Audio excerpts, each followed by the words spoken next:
Assalamualaikum and hi, I am Rufaidah with you, Hairozi. Today I'm going to share with you about conflict prevention as foreign policy.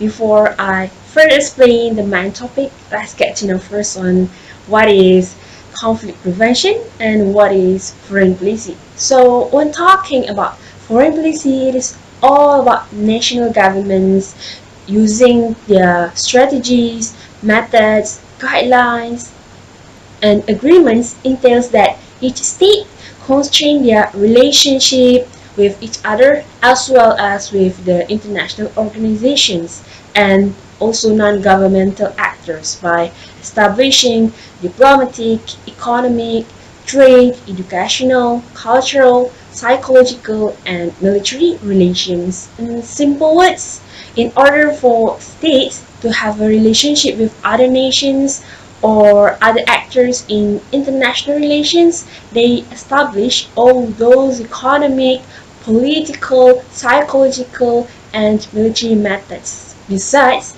the main recipe, I would say, generally in developing a foreign policy, it must base on the idea of wanting to protect a country's core values and interests, national security, ideological goals, as well as economic prosperity, which comes with three different range of short, middle, and long range objectives. I think that is enough explanation of foreign policy. Now let's get into conflict prevention. If it is about conflict, then conflict can be distinguished between a negative dimension and a positive one. But in today's topic, I will focus on the negative conflict. For this conflict, there are several conflict areas such as religion, economic inequality, war, violence, exploitation, and many more. So the concept of conflict refrain, well, it actually means we find some preventive measures in order to avoid or reduce the issues. Now, we get into the main topic, which is conflict refrain as foreign policy. So, how is this conflict prevention related to foreign policy? Well, in this matter, the states may use any non-violence methods to foster relationships with other states as long as those methods promote each state's national interests. For sure, those methods can comprise, as I mentioned before, the political, economic, and psychological. Military method is a no, is a big no-no considering its aggressiveness in increasing the military capabilities in the military technology. For instance, in North Korea, due to its possession with new weapons of mass destruction, their foreign policy goes into the aggressive one. So if other states want to build relationship with North Korea, somehow they will compete in terms of the arms race, which then lead both nations to feel insecurity with each other as each feels that one state going to launch their weaponry anytime. An interesting example is the relation between US and North Korea during Trump presidency. Trump threatened to launch the nuclear warfare to North Korea and consequently it leads to a tension in their relationship. Next, from economic relation, how can states preventing conflict?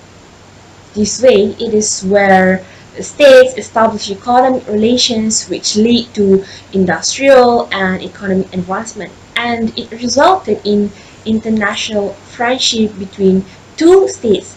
This can be illustrated with our country Malaysia, whereby we have the look east policy instead of looking into west. Previously in 2019, we could easily get access to Japanese capital through samurai bonds, whereby it has provided Malaysia with investment, skilled labor, and technologies. And all of this is due to the Look East Policy 2.0 that strengthened the past relationship between our country and Japan. Other than that, with the population driven, how can states avoid the conflict?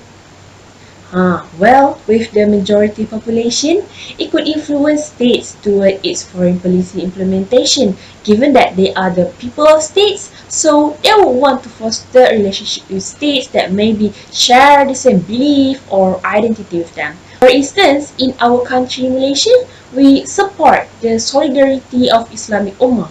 So we join the organization of the Islamic Conference OIC and we do trade and investment with the OIC members as well.